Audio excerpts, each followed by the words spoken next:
Energy Boutique with your energy forecast for Friday, March 24th.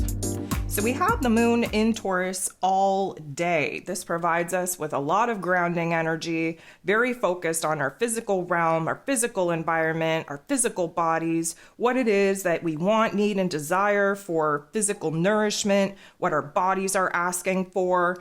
And realistically speaking, we just want to kind of bring ourselves here in this present moment, really kind of sit with ourselves, debate some of the thoughts, some of the ideas that we're kind of marinating in, and really listening to the physical body and the response that we get to certain thoughts, certain ideas, certain goals.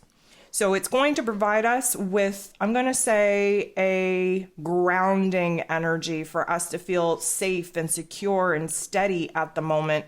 And just when we are in this present moment, be able to really have the attitude of gratitude for where it is that we are, regardless of where it is that we actually want to stay. We, at one point, prayed for this moment. So let's just have the attitude of gratitude that we're actually sitting in it, that we actually got here. This is the very last day that Mars will be in Gemini energy. Thank goodness. Please go ahead, listen to the astro forecast that I put out about Mars moving into Cancer energy. We're going to wrap up the astro events for March. I think we've had enough. I think you might agree with that statement, especially this week.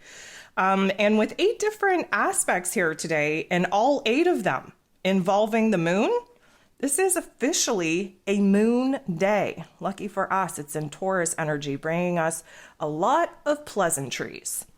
So the moon is going to conjunct, sit next to, meet up with Venus. So Venus rules over this Taurus energy. Venus, of course, in her place of power in this Taurus energy. And this is a time when we're really trying to get in tune with what we want, what we need, what we desire.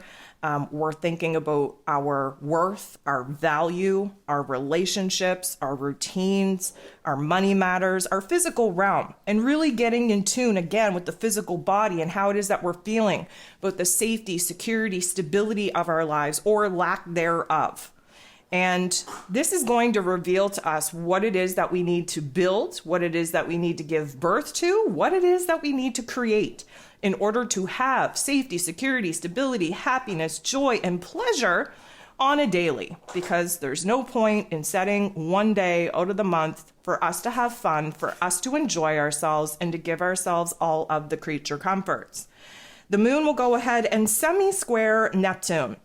Now, a semi-square is not the greatest of energies, but Neptune being in Pisces energy and Taurus energy get along very well with one another. Pisces energy is very fluid. It is about ideas, creativity, dreams. We are tapping into our higher selves. We are tapping into our intuition. And whatever it is that feels good in our physical body, we're actually able to bring that to life. We're able to manifest it through the earth energies that, of course, we are sitting in with the moon in Taurus. Now, this is a semi-square, so we might not have our ducks in a row. We might not know what it is that we want. We might not understand what it is that we need, that we deserve, that we desire, but we're piecing it together. And although we could be detached from our intuition and really kind of struggling to see what it is that our intuition is telling us, again, stay present. Listen to the physical body. It will tell you what it is that we need. The moon will go ahead and make an aspect with Mercury. So Mercury, as you know, is in this Aries energy. We're all fired up. We're trying to come up with new ideas. We're trying to express ourselves and get things off of our chest that we weren't able to express in that Pisces energy. But this is essentially our heart and our head not being on the same page. And I'll tell you why. The moon in Taurus energy is very much wanting to stick in the present moment. We don't want to project ourselves too far into the future. We don't want to project ourselves too far in the past. We just want to kind of be in this present moment.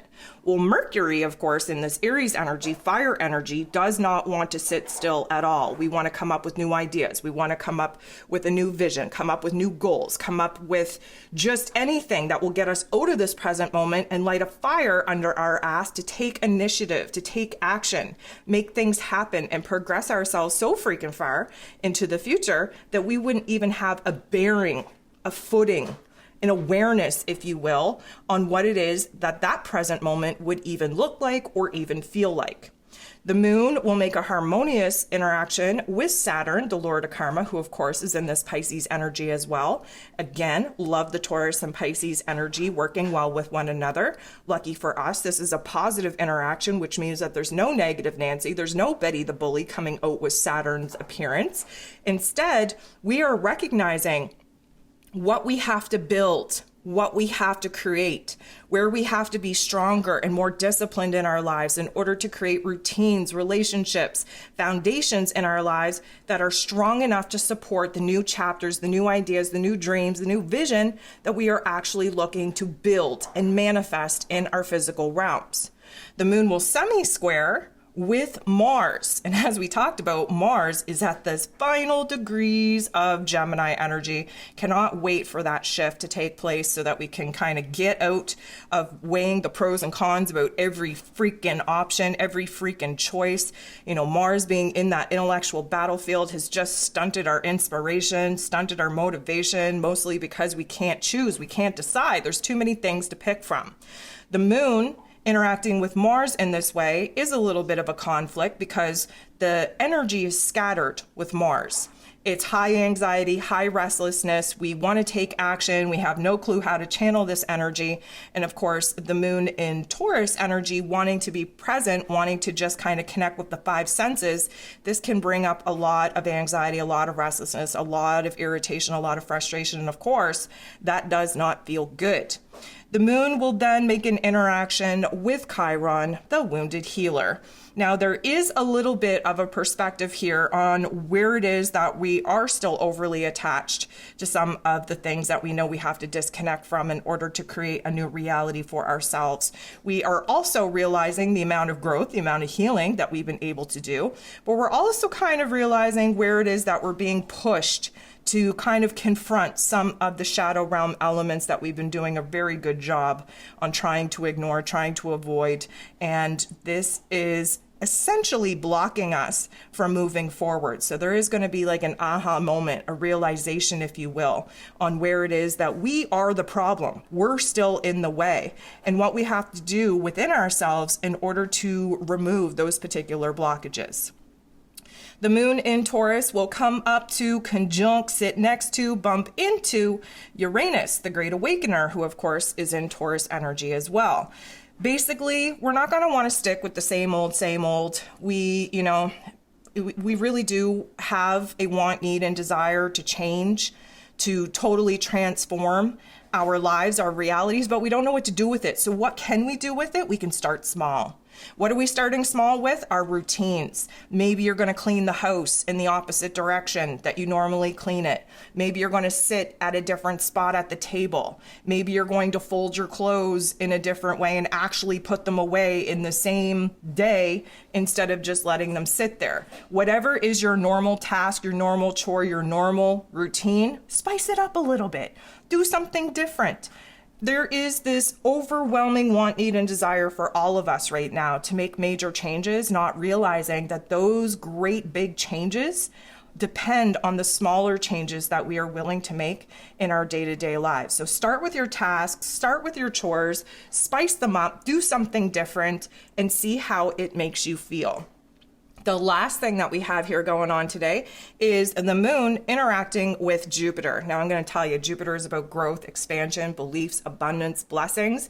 He magnifies things. He turns the volume all the way up on things. He is also in Aries energy, fired up, ready to go, ready to create new opportunities, new reality for ourselves, not even knowing how to take the proper actions in order to do that. And the moon, emotionally speaking, is not as eager to jump into all of the big things that Jupiter wants us to jump into. Again, trying very hard to stay in the present moment, connecting with the here and now, connecting with the physical senses in our body in order for us to actually, I'm going to say, figure out what feels good. Many times we have ideas, thinking that this would be a good idea, not realizing that we have to feel like it's a good idea as well. The logic, practicality of the mental plane that, of course, this Gemini energy of Mars being in has emphasized since August, we have to now start blending that intellect, that logic, that practicality with feelings, with emotion, with intuition. And we will definitely be doing that once we jump into that Cancer energy. But right now, the physical body wants to feel the excitement that Jupiter is feeling, wants to feel the optimism, the confidence that Jupiter has about really just changing our lives, transforming some big elements in our lives, and going out in the world, presenting ourselves in a new way, and of course, creating opportunities for ourselves that will help manifest the kind of reality that we are hoping to bring to life.